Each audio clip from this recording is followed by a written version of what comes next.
I said I wasn't going to say anything about this, but again, I'm not going to say directly what I'm saying.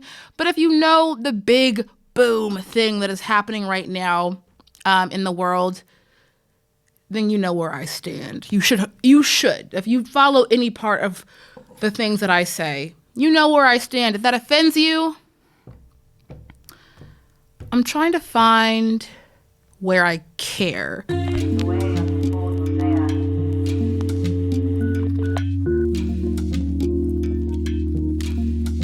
Welcome to the And So She Spilled podcast, where things are about to be spilled all over the place. No, I don't mean spill like the tea and gossip, even though I can guarantee that I'm only human and that will more likely than not be spilled too, but that there is a lot being spilled onto us from things that are happening in the world politically, how we are told we are supposed to live in our social lives according to anybody with a mic, irony not missed on me, and just all things commentary, lifestyle, and existence. I am your host, Jasmine, and yes, this is a solo pod, but we are here in this together, just trying to make sense of it all. So, I spill, you spill, we all spill. Let's get into this episode.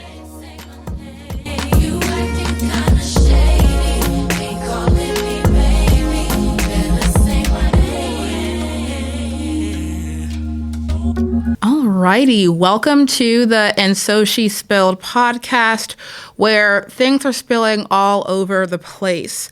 Here we will talk about all the ish that is spilling in the world, because let's be honest, there's a lot of stuff happening, a lot of thoughts and opinions that people have, that I have, and we're gonna get into all of it, from things that are happening in the world politically, socially, to mid-20s chaos, because I've entered into the old lady gang of my late 20s, sigh, and I've not decided if I'm going to curse on this podcast. Ooh.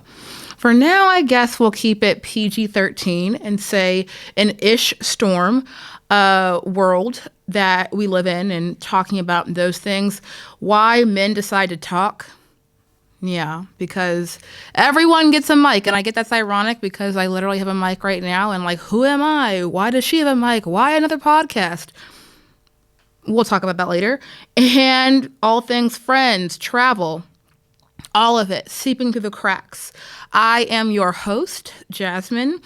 Yes, this is a solo pod, no person next to me to keep the conversation going for now. So if you can give me some grace, that would be great, because this is the first inaugural episode of what will become, I think, a very successful podcast, my legacy podcast, and there's only growth from here.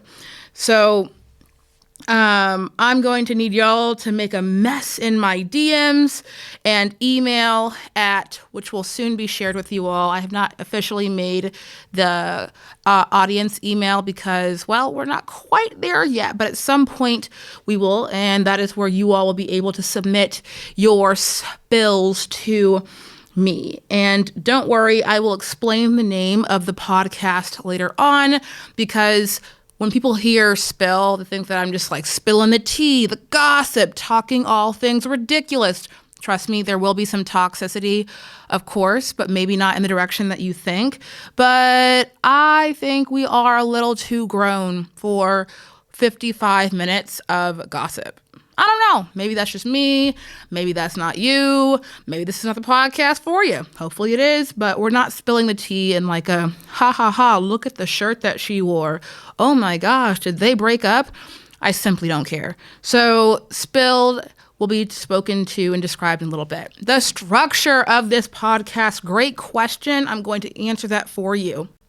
The structure of the podcast is going to begin with a check-in on the day, my day, for now, and things that are happening in my world, the world, a world, my life, our lives, that have spilled onto me, sharing my thoughts, opinions, perspectives, And eventually there will be a Spill It segment where you all can send messages about different questions, ideas you want to share as my audience grows that will be filled in.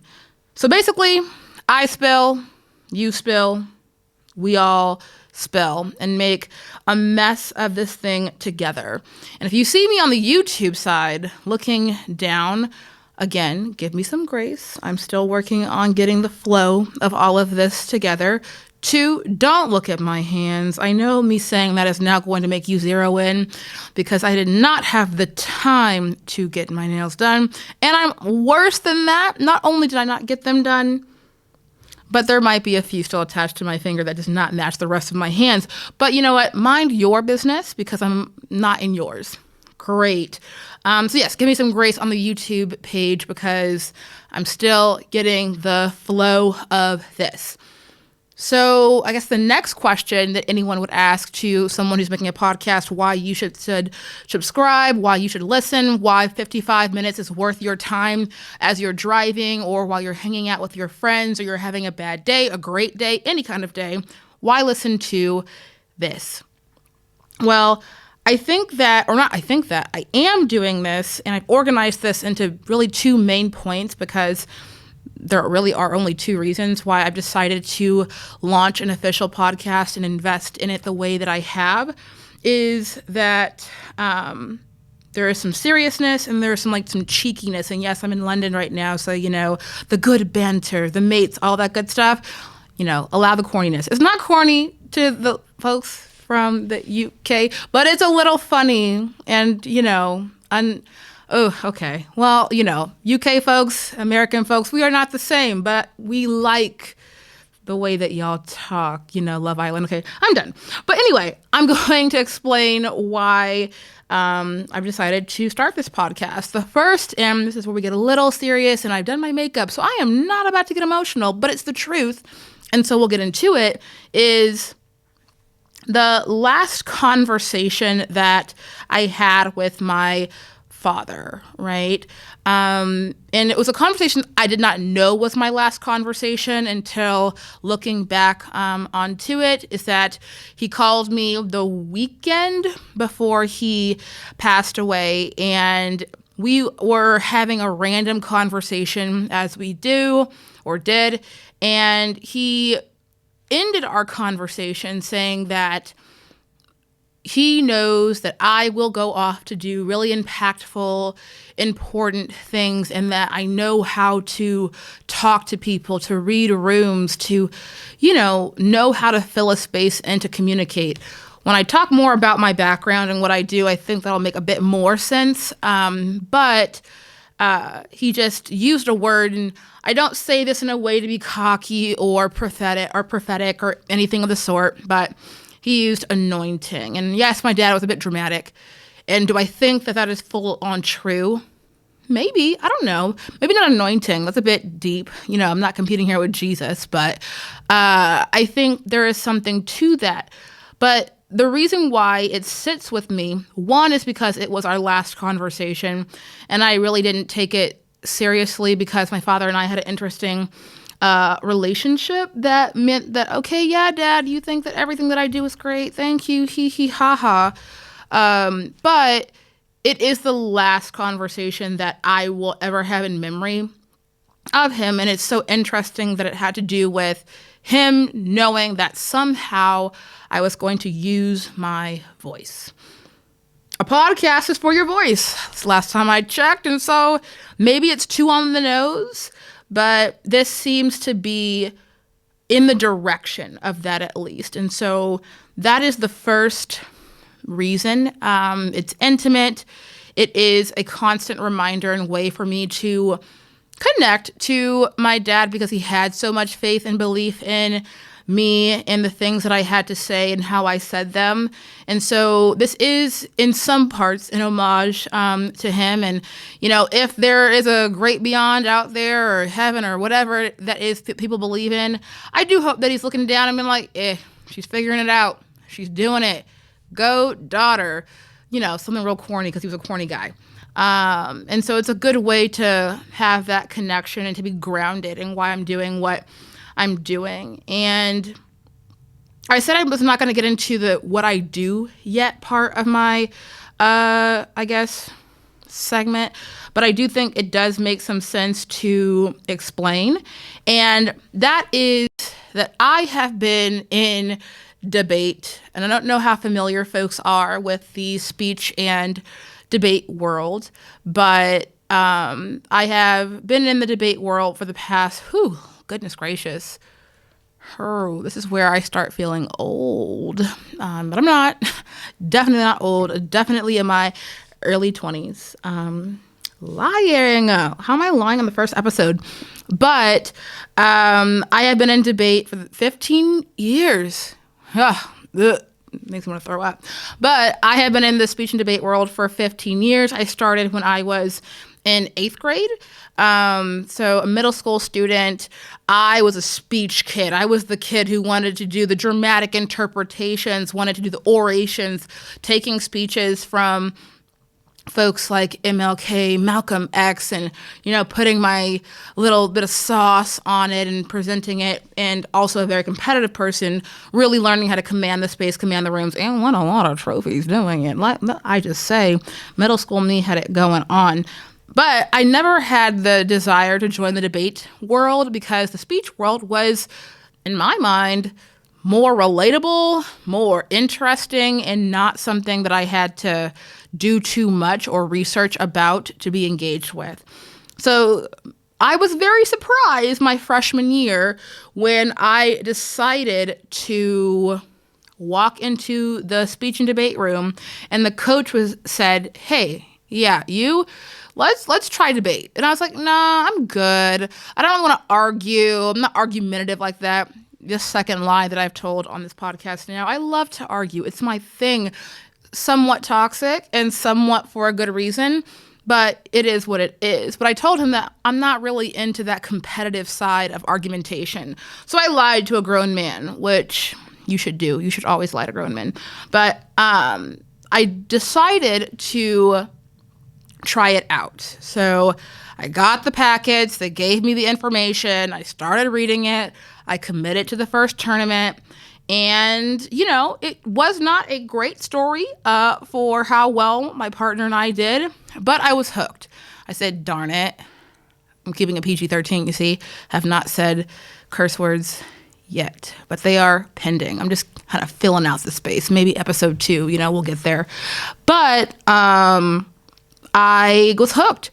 I wanted to be in this world more seriously, and so I dedicated all 4 years of my high school career going to debate tournaments, to going to debate camps every summer for 5 to 7 weeks, and just learning about argumentation, learning about communication, arguing about the most, not ridiculous, but for a 13-year-old to be talking about nuclear war and arms treaties and ocean policy and transportation infrastructure and development, that can be a lie. Like, wow, you're 13 and you are creating proposals for how to solve conflict in the South China Sea.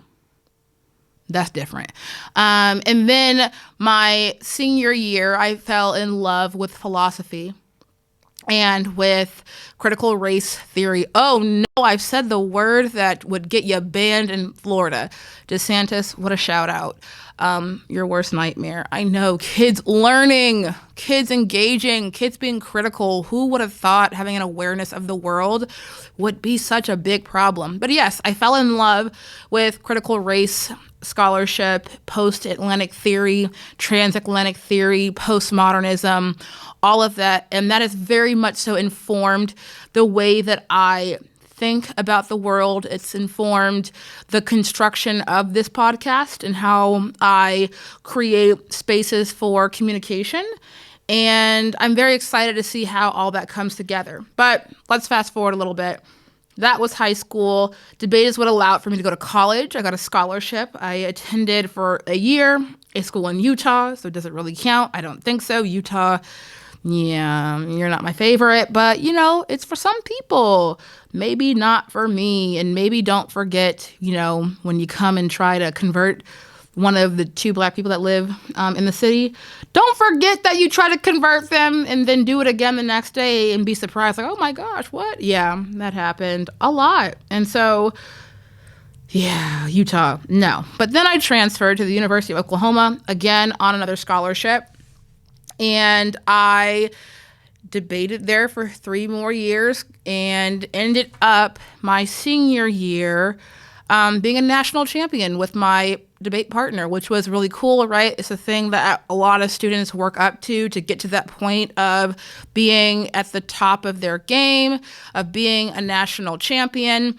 So really what you should take away from this, and why it answers the question of why I have decided to put a mic in front of my face, is because I've had a mic in front of my face all of my life. All of it. Before I debated, talk. I can't help it. It's what I do. It is what I do. My roommate will say, who are you talking to? Maybe that is TMI. Maybe I should not be telling you all that I talk to myself in private spaces, but it's true. So I might as well have a literal mic in front of my face and to make something of it, to see where it can go, to share thoughts that I've been concocting both with myself and other people for the past 15 years. Because there's a lot that is happening in the world.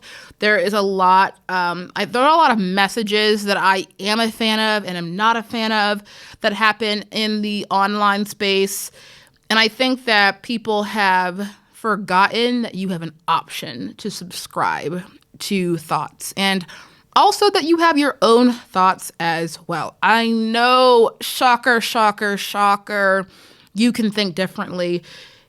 You would think that that's intuitive, but I would beg to differ that a lot of people, the processing center in their head is based off of things that they've heard other people say, what's viral, what's popular, and not actually what they believe and what they think.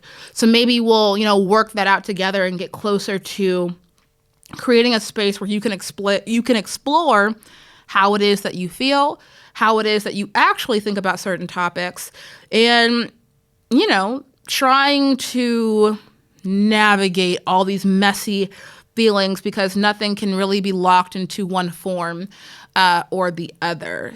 I said there was 2 points. That sounds like 3,000 that I just said, so hopefully you went on that journey with me.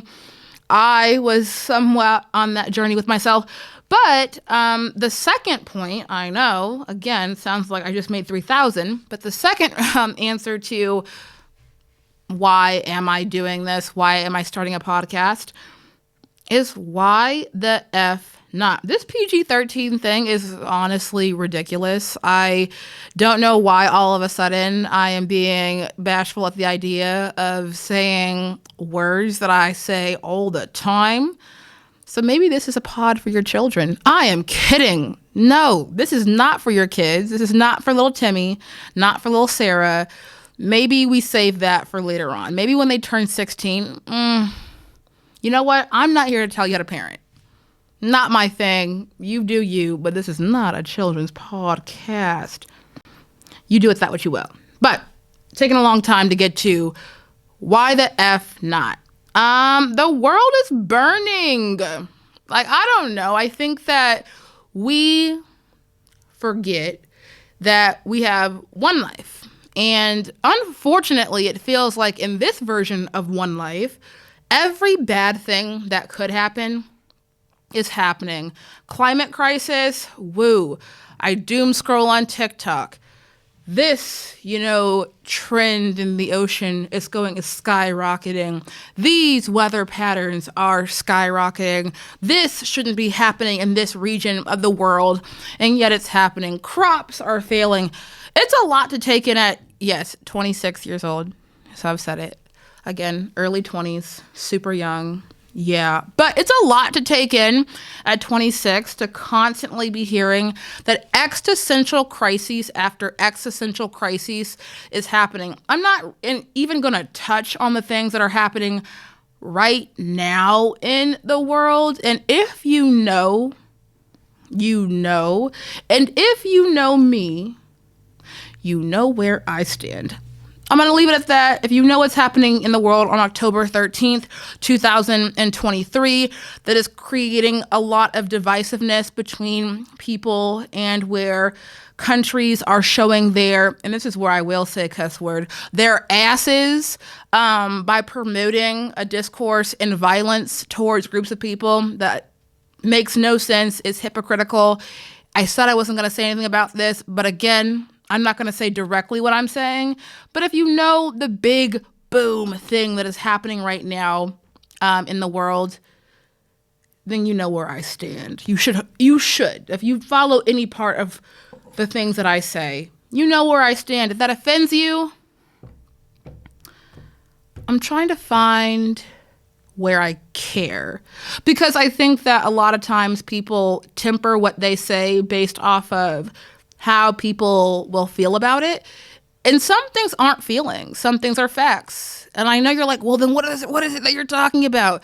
This is where I need y'all to read a little bit. I know we hate the news. I know that we hate things that are not 60-second TikToks about get ready with me's and, random pranks on the internet. I know that when it's not that, we don't want to tap in. And I get it. I actually agree a lot about people's perspectives on news coverage, people's perspectives on not wanting to see the bad things. But things are happening, and you probably should be aware just of the factual basis that things are happening and not be too delusional. I'm a fan of a little delulu here and there, but all the way delusional does not make any sense, especially when we're always two steps away of sitting in the same position that people who are not afforded the same privileges of living in the West are afforded. And, I think that we should at least be tapped in to what is happening and then decide to either turn on our we care button or not. But, whatnot. That is not even part of the why the F not. These tangents, welcome y'all. I get to have a mic to myself for 50 minutes. This is what's going to happen. And I think that partially answers the question of why am I doing this? Because why the F not? The world is burning. So many things that are happening. Racial injustices. Yes.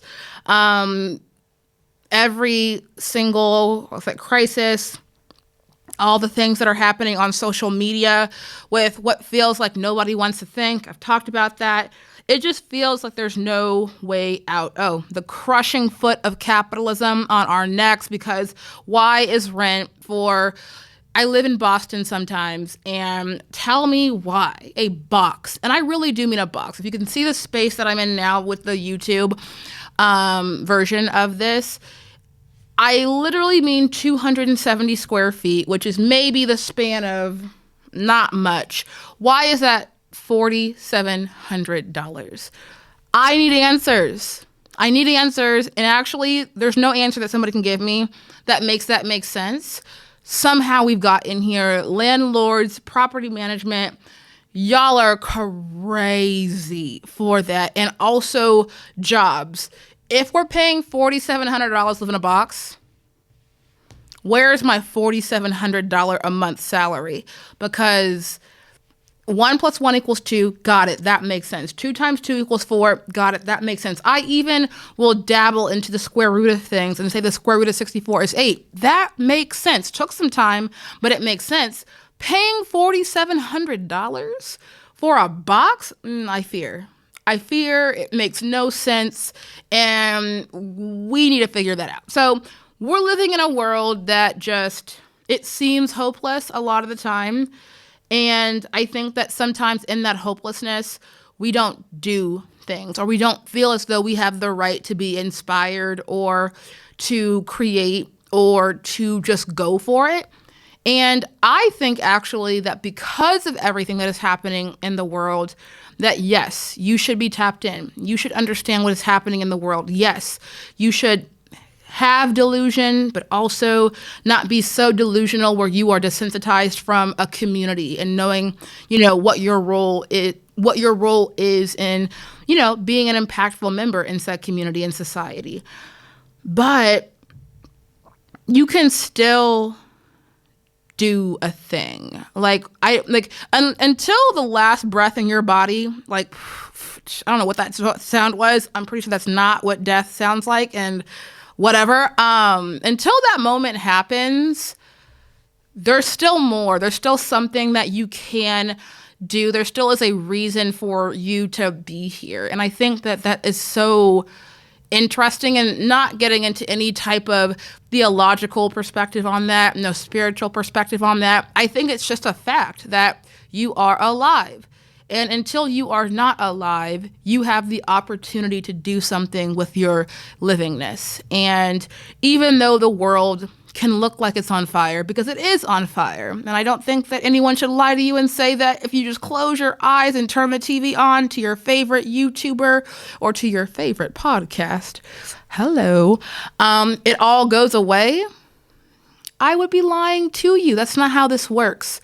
But you can carve out spaces. You can carve out moments where you can do a thing, because your life does matter and you deserve to live in your life. And for me, what does that mean?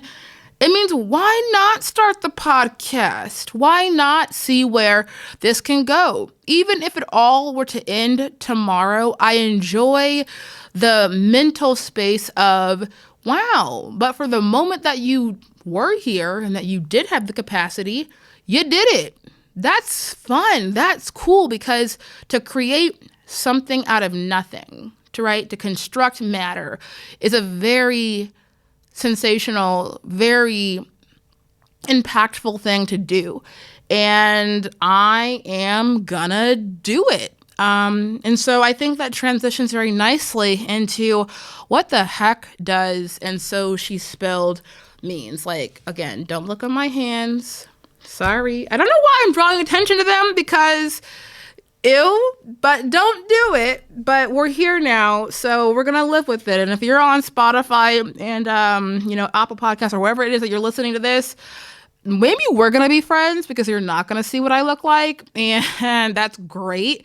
But if you're on YouTube, what do you look like right now? I want to know, because if you are in your room, in your home, comfortable, not looking your best right now, or you broke a nail, or all these things, yeah, provide me a little bit of grace, even though I've decided to invest in having cameras on me and distributing this out into the world. And so it's not quite me being in my home in the privacy of my four walls. We're not going to nuance, doesn't matter. It's the same thing. You being at home in your bedroom is the same as me creating this podcast and posting it publicly. It makes sense. Sorry, I don't make the rules, but 2 + 2 does equal 4. But why the name of the podcast? And so she spilled. So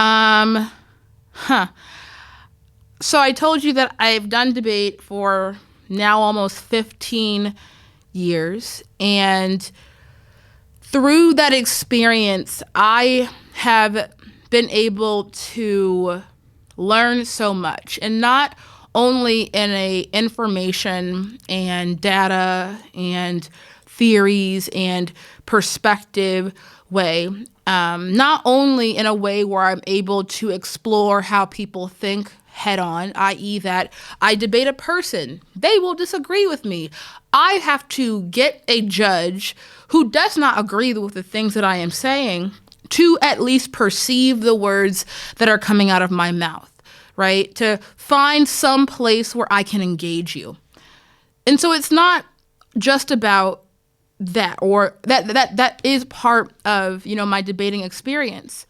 But I've learned a lot about people and myself. And in my journey of information, learning, filling out spaces, locating myself, I stumbled upon an author who changed the game for me. When I say change the game, y'all, I mean like mindset shift. I will say developmental in my growth as an individual, how I will forever see the world.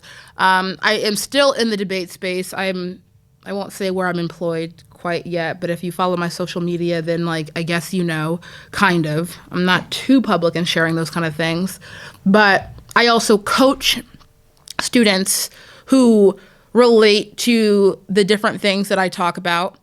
And this author, yes, she has written philosophies, but she has also written ways to navigate and understand the world so that you don't feel as though you are crushed by it like a cockroach.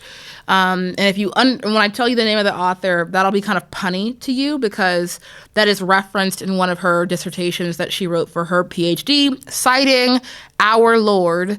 And I'm not saying Lord before the people, attack me for, oh my God, you said Lord, but that's not God. Nuance again, y'all. Let's try to listen in here. Audre Lorde, Lourde, au français. And so Alexis, or my bad, let me not disrespect a scholar. Dr. Alexis Pauline Gumbs independently has shifted the parameters of my thinking down to the dendrites that circulate in my brain to synapse thoughts. I know that sounds dramatic, but it's true. It is very much so true. The pathways, the neurological pathways in my brain have shifted because of her. Jasmine, what the frick did she say? How can it be this impactful? You're doing a lot of preamble to this person. I know she deserves the preamble. She deserves the applause because I don't think that there are many people, and I shouldn't say that, not many people like her because her work is all based in playing an homage to those that have come before her. And so she's an amalgamation of many Black women and Black scholars that have come before her, such as Audre Lorde, Alexis DeVoe, June Jordan, Toni Morrison, Maya Angelou, Angela Davis, even though she is still here, I know, but I'm just saying people that have come before her, Assata Shakur, and so many more Black women, Black people, my Native women, just who have made an impact in creating worlds for people to live in. So I guess, how does this relate to And So She Spilled? My junior year of college, after reading Dr. Alexis Pauline Gumbs' work my sophomore year and starting to incorporate her more into the arguments that I would make in debate, I stumbled upon one of her newer pieces of work, and it is called Spill, Scenes of Black Feminist Fugitivity. And I will never in my life forget, that she lit a candle for Tuesday. The first line in a series of 300 pages of just poetry, a stream of consciousness that just every single time that I either read it personally or read it in debate, it just evoked an experience, a moment, a feeling, a conviction that can only be described as, aha, yes, that makes sense. And I've said the word makes sense a lot because that's what we're doing. We're all trying to make sense of things. But in Spill, I understand her concept as when you think of a cup. I've got a cup here. I'm not going to pick it up, but you have a cup and you can have a full glass of water in it. And you can spill that cup of water. You can drop it on the sidewalk, for example, if you've got cement on the floor. You can choose to evaluate spilling that as the water is gone and now you have nothing left. You can view it that way. Or you can have a kind of ontological / perspective shift that it's not that the water is gone, and it's not even that the water belonged to you. You activated emotion in your spilling of the cup to hit the pavement. And that water is not gone, but rather it has seeped through the cracks. It has seeped through, and it is going to be beneficial to those who like that which is in the cracks, right? It's going to nourish the ground underneath the cement for the insects that need the water. And so when we think about that in a larger sense, not just like, bugs and dirt, but that everything that we do is not just impacting or is not just owned by us. And when we think about every moment as, oh, this is bad because I failed, or I didn't do enough, or this didn't happen the way that I saw it, you very much so limit or do a disservice to yourself, because if you evaluate everything that you do as an individual moment that was only made possible through and by yourself, then you're missing out on, one, the intergenerational kinship that for you to have made it to the moment that you did, it took several people to be there with you and to give you the ideas that you have, to provide the opportunities and perspective that you have, but also that your failure is somebody else's blueprint. Your failure, quote unquote, right? And I do say quote unquote, that your failure is the opportunity for someone else to be inspired to get up and try something, to get them to start thinking in a different way, because you were an example. Like if you were like, why did I do this? Everyone told me not to. Why did I have this thought? Everyone told me it was wrong. The very ability for you to move outside of what is accepted, or to move outside of conventional thinking, or to have a moment of consciousness is what I describe that as, to think for yourself and to see something where others don't, because you fully have connected to yourself.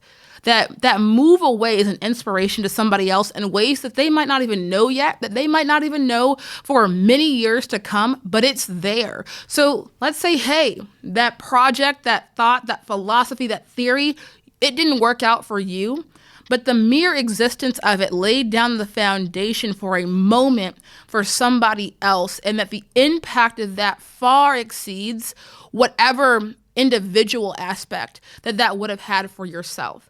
You are spilling. And so She Spilled as a podcast is an acknowledgement that things are spilling all over the place, from messages, from like political institutions, from social media, from how we internalize those things to mean who we should be as people, how we project those things onto other individuals for how they should exist, how they should look, how they should talk, right? These are all things that are spilling all over the place. But it's highly individual. We don't see how they're interconnected. We don't try to have moments of consciousness where we don't put an expectation on the things that we do or the things that we think, but rather just allow and to understand that what I do today lays the foundation for someone else's tomorrow. And the very fact of what I am doing today was the foundation of what someone laid for me maybe 100 years ago, maybe 2 seconds ago, maybe a year ago, who knows? But the very connection that we all have to our thoughts, to the things that are happening, and creating a community of consciousness where we just talk, where we just make things make sense, is what And So She Spilled as a podcast is derived from, right? It is meant to make a mess, spill everywhere, and be so unapologetic about it. And I always feel like I have to say this, even though I think it's intuitive. No, this does not mean F it. I'm going to do what I want and disregard how it affects other people, and they're just going to have to get on my level. No, ew, gross. You did not hear that from me. That is not what I said. That should not be your takeaway.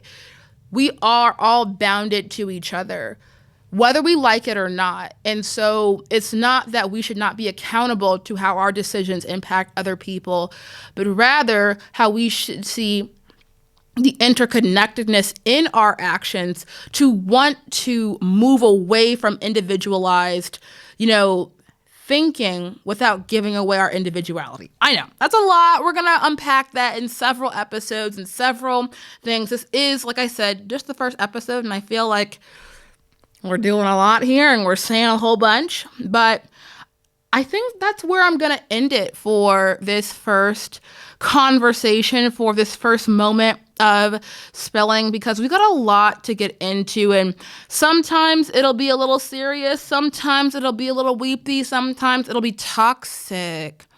And like, we're all toxic, y'all. Like, I'm sorry. I've tried to live my life the straight and narrow and be like, I think perfectly. I've read every book. I know how to not mess up. False, fake news, not the truth. You will do something that is violent to another person. There are degrees, of course, but it's inevitable.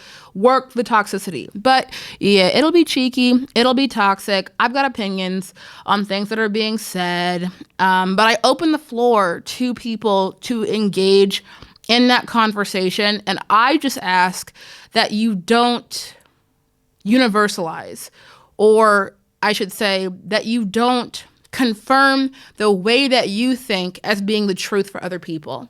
And if you accept that, it is not the truth, and that it is a truth that you hold, then I think that there is an opportunity for us to have some really meaningful conversations about how we got here, where we're going, and what we want to leave behind. And so I guess with that, that's the first episode of And So She Spilled. Thank y'all so much for stopping by, listening, following the rant, not following the rant, clicking out, coming back in and being like, wait a second, what is this lady saying? Girl, I don't know. But I'm working on it. We'll see. Not too bad for, the first episode. And that's it, y'all. Bye. All right.